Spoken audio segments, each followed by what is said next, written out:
Hello everyone, today I got to walk and talk with Chauncey Brown, Harvard grad, Hermitage resident, and the founder and CEO of Arm's Reach, a fragrance line built to celebrate diversity and honor the stories that shape us. Listen in for this startup spotlight. Arm's Reach was created initially in 2022. I had the idea of starting a fragrance line based on travel.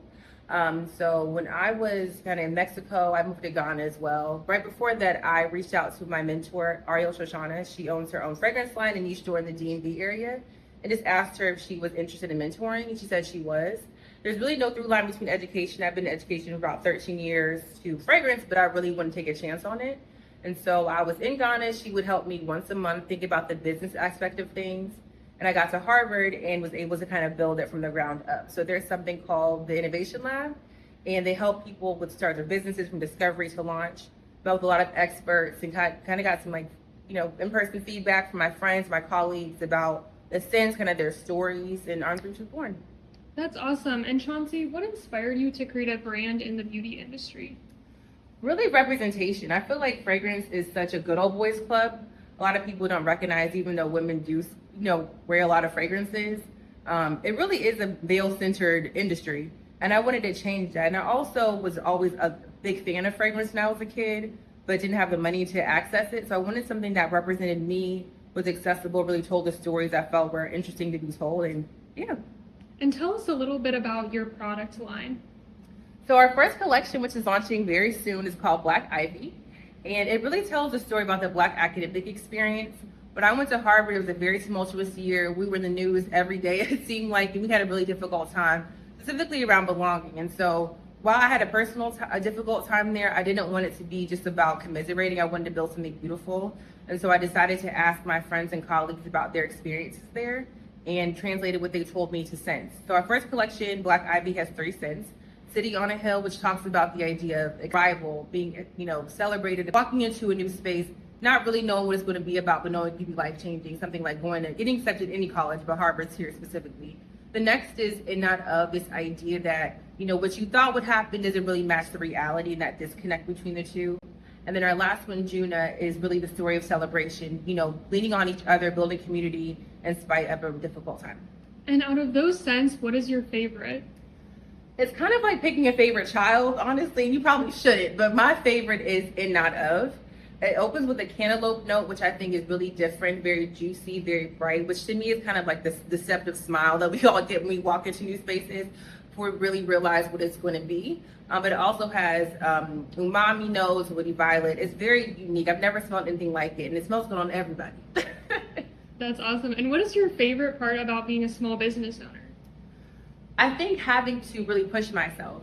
For me, I'm big on the creative. I can visually tell you, I can write a sim brief in a day, but having to do the business part has been really challenging, the marketing, putting myself out there. I'm also very much a behind the scenes person. Like in our first photo shoot, I was just in like one picture because I didn't want it to be about me. I really wanted it to be about the community. But having to do things like this, put myself out there, be on socials, have conversations about this, has been a stretch, but I'm really excited because I love talking about it. I'm really passionate about the work that we're doing, and I can't wait to share with everybody.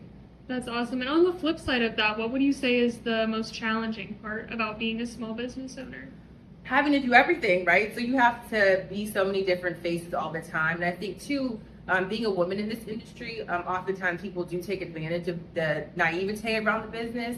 They think because you're new to the business, you don't really know anything. So you have to navigate a lot of difficult conversations with people. But I've been able to build relationships where I've been able to figure out how to navigate those, how to approach different conversations, especially difficult ones in this industry around money, timelines, and like just shipping things, all those types of things I've had to navigate myself, which has been difficult, but I've been able to find really good supports to help me have those conversations. And what advice would you maybe give to someone who is just starting their entrepreneurial journey? I would say just get started, really have the idea. And for me, I didn't really have a budget. I didn't have initially any money to put towards this. So because of that, I was able to have such a vast creativity lens. I wasn't constricted by funders or investors or people telling me what they liked and didn't like. I was really able to run with it. And then after I really had a great foundation, then I was able to say, okay, what can I afford to get this executed? Also, too, just kind of having no ego around it, doing whatever you need to do to make sure that it comes to life. And it's really, what I have found is because I've been so passionate about it, people really are excited about the work that I'm doing and want to be a part of it on the ground floor and take the help. People really are out there to help you, but you just have to ask for it. And what brought you here to the eCenter? Well, I've decided to come back to the area. I was in, all over the world in DC most recently, but I wanted to move back home and just kind of see what opportunities were here.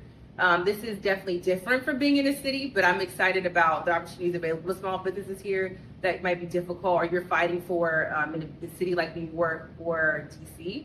I think that the small town feel, people are really being invested in me as a person, my family, and also the business I'm growing. I'm not going to get that in a larger city. I'm going to be one of a billion. So I felt like that small town feel, that personalized support that I'm getting from the LindenPointe Center is something that's unmatched and what I want to take advantage of. And Arms Reach will be occupying Suite 107. Could you take us there? Sure.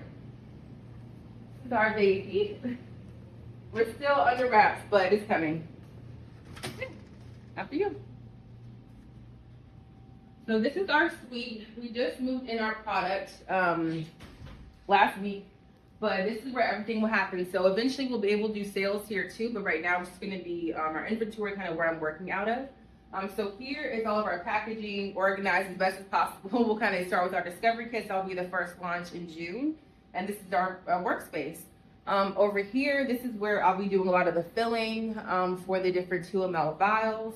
And then here is the liquid for each of the fragrances. So we have to make sure that things are very sanitary, that they're up to par, so that we'll be taking care of that in the next couple of days. But yeah, just really excited about the space. That's awesome. And where do you see your business in 5 years from now? I see it, one thing I always told myself is that I want people to be able to look up and say, everything in their house can be arm's reach. So although we're starting with fragrance, that is our foundation, I do want to get into paint, textiles, wallpaper, eventually furniture and lighting. I really want it to be something that's a 360 experience, immersive experience for people.